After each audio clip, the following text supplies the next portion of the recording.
Un saludo muy especial para todos ustedes televidentes. Hoy con temas de interés, como de costumbre ya en Salud Jardín, pero lo más interesante desde un escenario totalmente diferente y muy agradable, como otros que les hemos ofrecido en programas anteriores.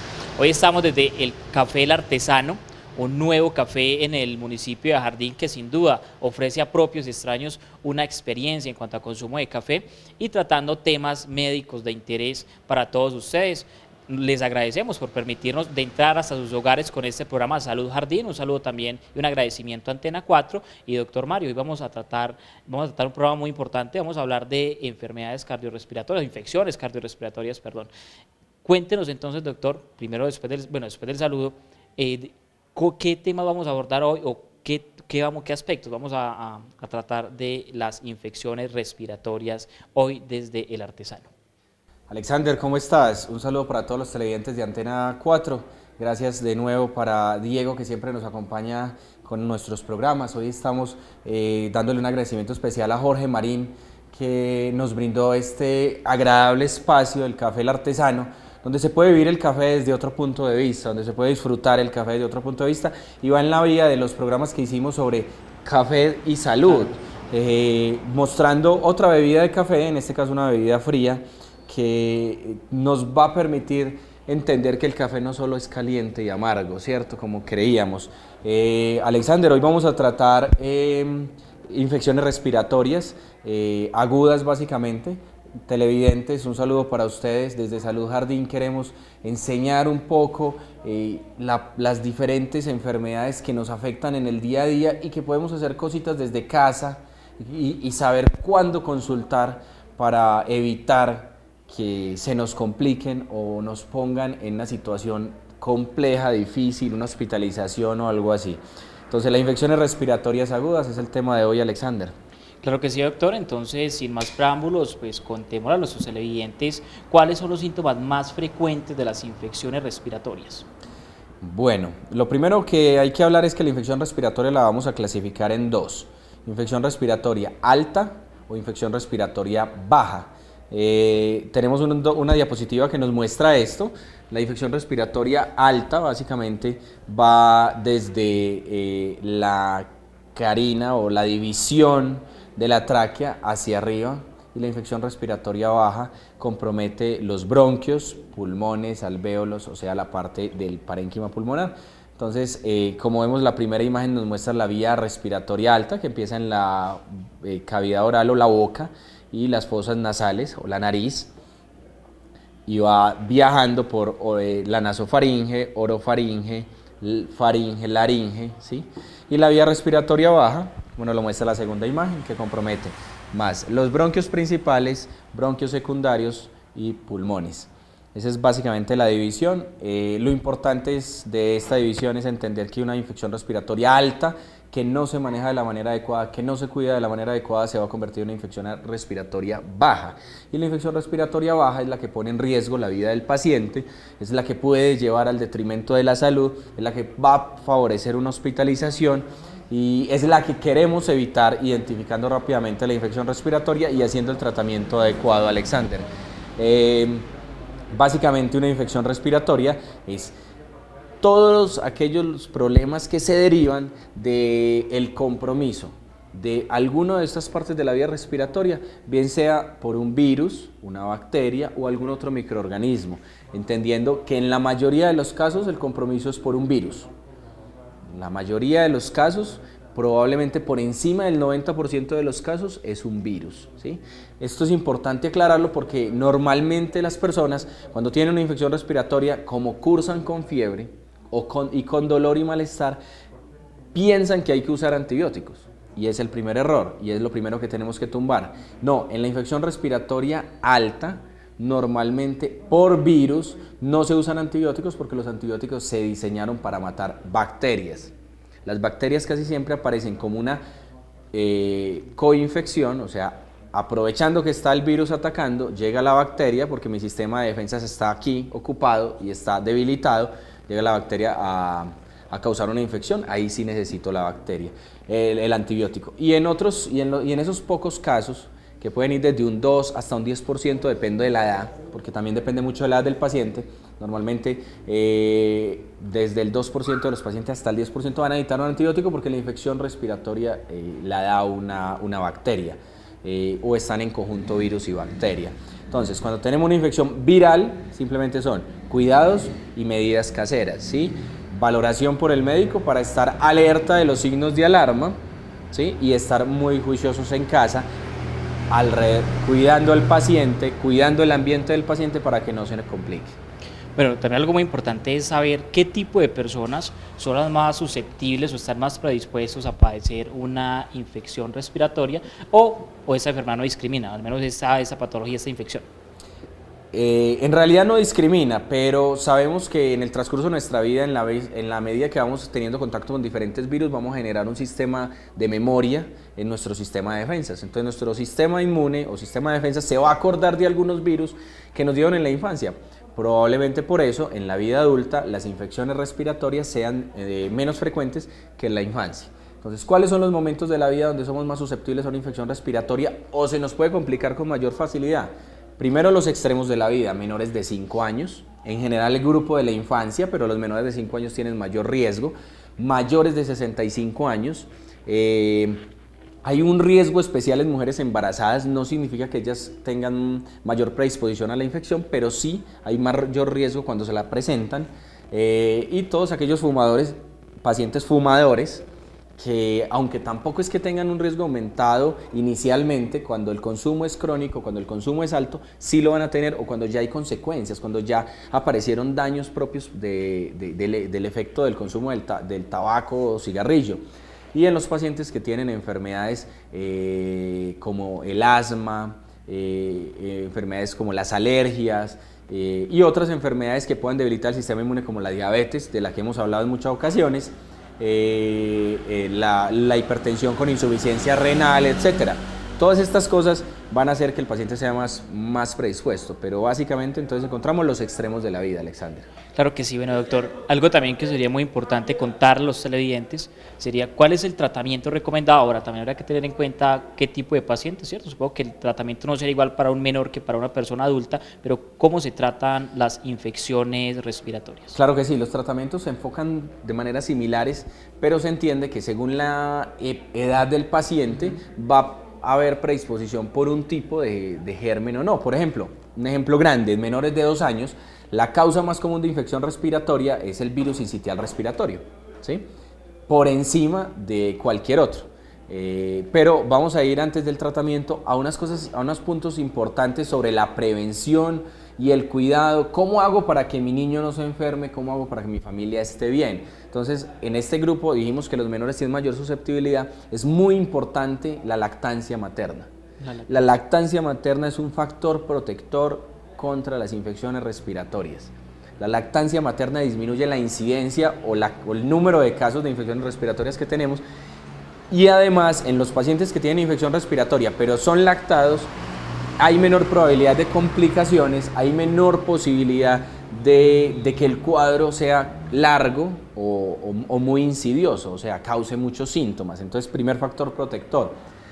¿Cómo podemos prevenir? Con el uso de tapabocas. ¿Desde qué edad se recomienda? Mayores de 3 años. Se sabe que los menores de 3 años, primero, no lo van a saber usar, y segundo, no se debe usar en menores de 3 años porque la capacidad de adquirir aire o oxígeno es menor, entonces el tapabocas los va a limitar y puede favorecer la dificultad respiratoria. Entonces no es conveniente usar tapabocas en menor de 3 años.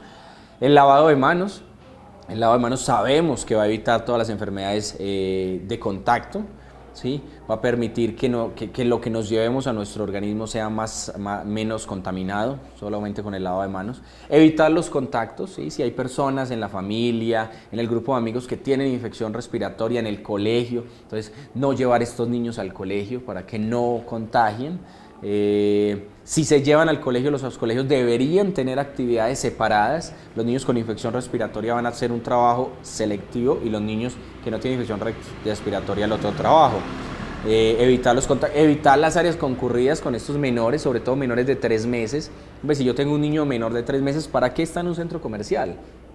No lo va a llevar a un estadio, a un concierto, ¿cierto? No lo va a exponer a esos lugares porque van a haber muchas personas y probabilidades de contagio van a ser muy altas. Los ambientes del paciente deben estar bien ventilados, ¿sí? Contrario a lo que se piensa, hay que tener una buena ventana. Obvio, no la voy a tener abierta en horas de la noche, pero en el día voy a permitir el flujo de aire, ¿sí? Y evitar, esto es muy importante, y yo hago mucho énfasis en esto en mi consulta y con mis pacientes, evitar la exposición a cualquier clase de humo, especialmente el humo de tabaco o de cigarrillo. Sabemos que no solo el fumador se afecta, hay gran afectación de segunda mano. Entonces es algo que yo le insisto mucho a los padres, el niño no debe estar en el ambiente de un fumador.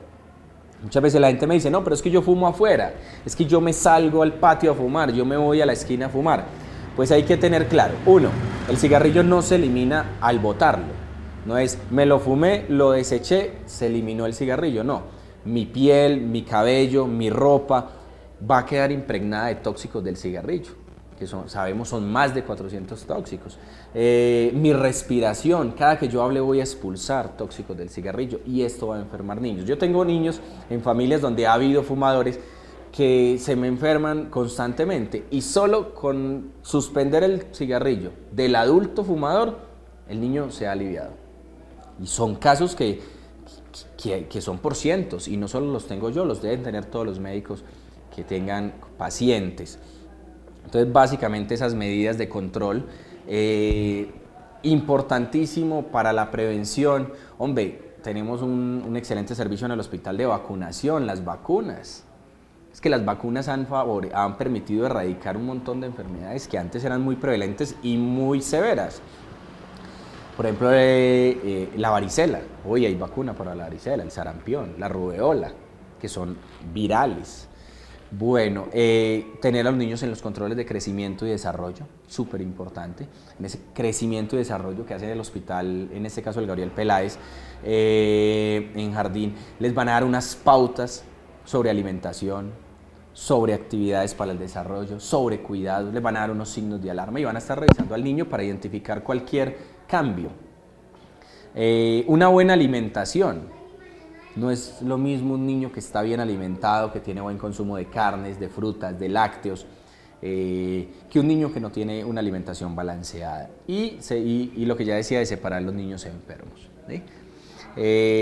Es importante, Alexander, hacer una diferencia en qué es la fiebre, porque para muchas personas hay una confusión. Te cuento que hace un mes estuve en un congreso, una actualización médica, JAMI, donde los médicos nos reunimos en torno a unos temas para actualizarnos. La medicina gira, todo el tiempo está dando un paso adelante, ¿sí? Ya no existe el médico, o no debería existir el médico tradicional, que se graduó con gran conocimiento, cogió experiencia y cogió fama y listo. No, el médico tiene que estar constantemente actualizándose, leyendo. Y nos hacían una pregunta. Doctores, para ustedes, ¿qué es fiebre? Habíamos 1500 médicos y teníamos 4 opciones de respuesta. Le cuento que no nos pusimos de acuerdo. No hubo una sola respuesta. Las 4 respuestas estuvieron votantes. No un criterio único. No hubo un único criterio. Entonces es muy importante hoy llevar a la gente a que tengamos un solo criterio. Así que ahí les pongo que un niño o una persona con menos de 37.5 grados se considera una persona sin fiebre. Muchas veces los papás llegan, el niño tiene fiebre, tiene 37. No, 37 no es fiebre. Hasta 37.4 no hay nada, no hay cambios, no hay fiebre. Entre 37.5 y 38.1 se considera una febrícula. ¿Qué es la febrícula? Es una fiebre chiquita, digámoslo así. Es la activación del sistema de defensas. Resulta que mi sistema de defensas funciona mejor a una temperatura alta que a una temperatura baja. Entonces yo cuando me estoy defendiendo del virus o de la bacteria, elevo la temperatura un poco. Así que esa febrícula es buena. Esa febrícula favorece el alivio, favorece la lucha contra el virus o la bacteria. Y fiebre se considera que es todo aquella temperatura mayor a 38.2. Para no confundir a la gente, de 38 para arriba tenemos fiebre. Y de 38 para abajo no tenemos fiebre, tenemos o una defensa o un paciente sin ningún problema. Entonces es muy importante, papás, es muy importante, familias, el kit básico para los papás, que eso sí lo digo yo, es un termómetro en casa. No es lo mismo, sentí a mi niño caliente, a tiene fiebre. muchas veces uno les demuestra en el consultorio, mire mamá, no tiene fiebre. O al revés, mire mamá, sí tiene fiebre. Entonces un termómetro, bueno, ahí les pongo un ejemplo, uno digital que él se prende y pita cuando ya tomó la temperatura. Suero, es muy importante para evitar la deshidratación, no solo en diarreas, infección respiratoria aguda, solamente la producción de moco, la fiebre, la respiración aumentada va a deshidratar al paciente, entonces hay que estar tomando sueros. Y el acetaminofén. Hombre, que hay una discusión grande sobre el acetaminofén, pero es una discusión basada, uno, en el desconocimiento del medicamento, dos, en la falta de información, de que nosotros los médicos nos tomemos el trabajo de decirle, vea, es acetaminofén por esto, y para que el papá se vaya tranquilo. Y tres, el sistema perverso de salud basado en un modelo neoliberal donde volvieron una discusión entre el médico y el paciente que no debería existir. ¿Sí? Y donde nos montaron un montón de marcas, entonces la gente está convencida que hay otras marcas que sí son buenas, pero en realidad es lo mismo, es el mismo acetaminofén. Entonces el acetaminofén, porque es el medicamento, número uno, contra la fiebre, 2, es la primera opción para niños y para todas las edades, y 3, es el más seguro. Y algo que me parece a mí importante es que no tiene un efecto largo, y al no tener un efecto largo me va a permitir como médico o como papá o como compañero del paciente, saber si todavía está luchando, si todavía está activa la infección o no. Porque yo le doy el medicamento y me quita la fiebre por 3 días, no voy a saber si durante esos 3 días todavía hay infección. O el cuerpo no me va a dar los avisos, ¿cierto? Pero si yo doy el medicamento, me dura 4, 6, 8 horas máximo. A las 8 horas hay fiebre, quiere decir que todavía hay un proceso infeccioso en curso. Todavía hay una defensa de mi organismo, ¿cierto? Entonces, le va a permitir al papá llevar un control, y de hecho al médico.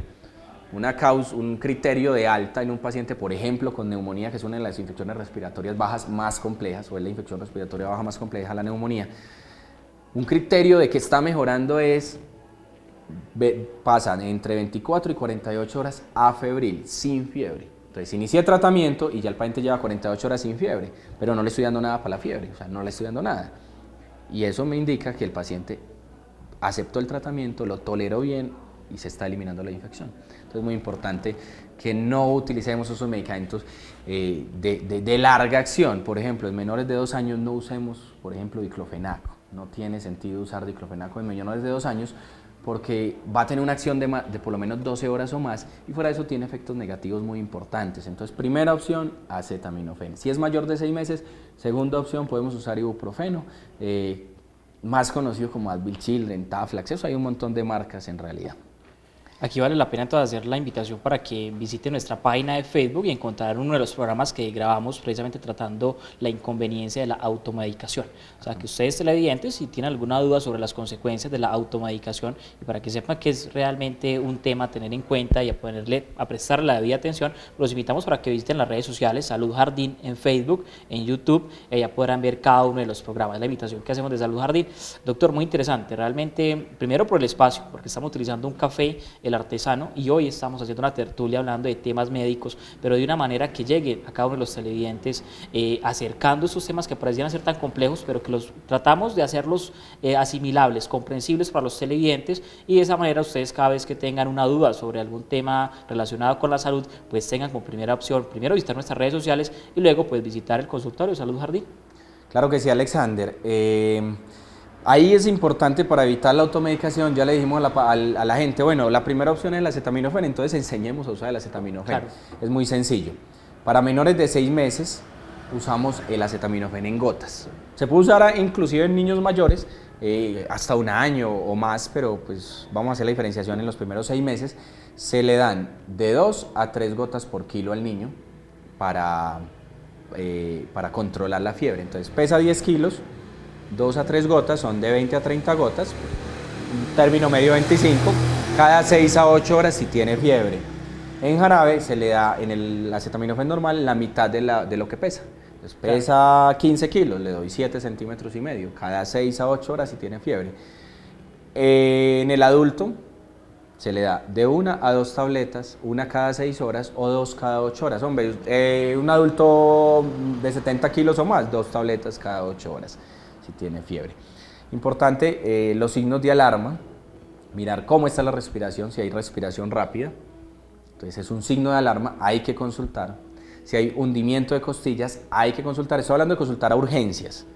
Si el niño no come nada o vomita todo, ¿sí? No es el niño que está comiendo menos, es el niño que no come nada y no es el niño que vomitó 1 o 2 veces, es el niño que todo lo que entra lo vomita. Si el niño está irritable, que es un niño irritable, es el niño que no se consuela ni siquiera con la madre. ¿Sí? No es el niño está llorando, pero lo coge la mamá y se calmó, no, es el niño está llorando y ni la mamá lo calma. Si está somnoliento, el niño que está adormilado, que se está yendo, que no responde, que no tiene buen contacto con el medio. Si le silba el pecho. Claro. ¿Sí? Muchas veces se confunde el ruido transmitido de la nariz o de la vía respiratoria, pero yo prefiero que me bajen un niño o que me llamen a ver un niño y yo decirle a la mamá, tranquila, simplemente son mocos en la nariz, hágale un lavadito, a que no me lo lleven y de verdad sea una sibilancia, que es ese silbido en el pecho. ¿Sí? Y en cuanto a pasar al tratamiento, Alexander, que me preguntabas, una aclaración grande. Muchas veces la gente considera que la nebulización, y algunos médicos creen eso, que la nebulización es superior a la inhalación. No, es falso. Se demostró en múltiples estudios que una buena inhalación, con una inhalocámara como lo muestra la niña en la diapositiva, bien realizada es tan eficaz o más que una nebulización. ¿Sí? Primero porque la nebulización pone a llorar al niño, entonces el niño está llorando, esquivando, tratando de salirse, no va a haber un buen efecto o una buena absorción del medicamento. Porque la nebulización es más, la inhalación o nebulización es más, la inhalación es más corta, la nebulización es más larga, entonces va a tener al niño más tiempo incómodo. Vamos a evitar, la inhalación la podemos hacer en casa, entonces vamos a evitar el contacto con pacientes enfermos en un servicio de urgencias. Y la inhalación es la mamá apropiarse y aprender a hacer el manejo. Entonces es súper importante. Tratamiento. Lavado nasal en pacientes que tengan congestión nasal. En niños hay que hacerlo, es importante. Los niños son respiradores nasales más que orales, o sea, ellos respiran más fácil por la nariz que por la boca. Cuando abren la boca se cansan rápidamente, lo hacen de manera ineficiente, se llena de aire el estómago más que la vía respiratoria. Y se deshidratan más porque se gasta más líquido en la respiración por la boca que por la nariz. Lavado nasal. Inhalación en los casos que sean necesarios, niños con alergias respiratorias, con laringitis, con asma, ¿sí? Pacientes adultos con EPOC o enfermedad pulmonar crónica por humos o por micropartículas como la tiza, el carbón, etc. Líquidos, es muy importante darle bastante líquidos. Podemos hacer bebidas caseras, me encantan las bebidas caseras. Acá vemos una paciente haciendo una inhalación natural. Hay muchas opciones, eucalipto, el sauco, el limoncillo. Se pueden hacer bebidas con aguapanela y limón, penca, el juguito de naranja con la miel. Hay infinidad de bebidas. Los pacientes me han ido enseñando eso y he aprendido y me parece que es interesante el tema. Cuando hay mucha congestión y está un poco de antihistamínico, los más conocidos son loratadina y cetiricina, pero hay opciones inclusive mejores, claro, como la levocetiricina, la desloratadina, bueno, hay mejores opciones. El analgésico, que en este caso la elección inicial, dijimos ya es el acetaminofén, aunque hay otras opciones y se pueden hacer mezclas, acetaminofén más ibuprofeno, porque tengo mucho malestar, me está empezando la infección y tengo mucho malestar. Y solo en los casos que el médico considere necesario, el uso de antibiótico. Nunca usar antibiótico por recomendación del vecino, porque yo creí, porque la otra vez me dio parecido y me mandaron el antibiótico. No es por recomendación del farmacéutico, no es por recomendación del enfermero, es por recomendación del médico que te examinó y evidenció que hay una infección posiblemente bacteriana. Digo posiblemente porque muchas veces nos podemos equivocar. Y el mensaje para los colegas es: no mandemos antibióticos sin necesidad, no nos dejemos presionar porque hay un papá nervioso, ansioso, pidiendo respuestas inmediatas. Y para los padres, tranquilos, en una infección respiratoria viral la fiebre dura entre 2 y 3 días y es normal, las fiebres normalmente no ascienden a más de 39, es más, normalmente no llegan a 39 y no nos exageremos con los medicamentos. Dejemos la amoxicilina, la acitromicina, la penicilina, etcétera, o sea, los antibióticos para uso por el médico a las dosis adecuadas, por los tiempos adecuados y en las presentaciones adecuadas. Bueno, en conclusión, televidentes, vamos entonces entendiendo que lo fundamental es la prevención, muy importante la prevención, prestar principalmente atención a los menores, porque siempre serán los más vulnerables frente a este tipo de infecciones, y más importante aún, pues complementar con bebidas caseras, las bebidas de la abuela, pero siempre bajo médica, ¿cierto? Y mucho ojo, mucho cuidado con la automedicación, son las recomendaciones que se dan el día de hoy. En este programa les recordamos que el tema del día de hoy es infecciones respiratorias. Si quieren volver a repetir este programa o otros, pues ya le reiteramos la invitación para que visiten nuestras redes sociales, principalmente en Facebook. Ahí no solamente podrán ver los programas, sino también compartir opiniones. Cualquier pregunta, doctor Mario, que quieran hacer por medio de nuestras redes sociales, estará entonces usted presto a responderlas. Claro que sí, Alexander, estamos siempre presentes en las redes, pendientes de los comentarios de la gente. Los invitamos a hacer un buen uso del servicio de urgencias del Hospital Gabriel Peláez Montoya en Jardín para no colapsar servicios con atenciones que pueden ser diferidas a la consulta externa. Tenemos excelentes médicos en el hospital y desde Salud Jardín siempre estamos con las puertas abiertas. En este caso solo estoy yo, para los pacientes que gustan de la consulta conmigo. Si no, tenemos excelentes opciones abajo, porque también hay que decir, los compañeros son muy buenos, hacen un trabajo excelente. Un saludo para todos los televidentes, gracias por acompañarnos. De nuevo un agradecimiento a Jorge Marín por prestarnos este excelente espacio y por este excelente cold brew o café frío aquí en el Café El Artesano. A Antena 4, muchas gracias Diego, muchas gracias, y Alexander, siempre un placer grabar contigo. Bueno, televidentes, despedimos el programa del día de hoy, no sin antes invitarlos para que visiten este importante Café El Artesano del municipio de Jardín. Un agradecimiento a todos los del equipo profesional de Antena 4 y los invitamos para que sigan sintonizando y siguiendo a través de redes sociales y otros medios digitales Salud Jardín. Muchas gracias y hasta la próxima.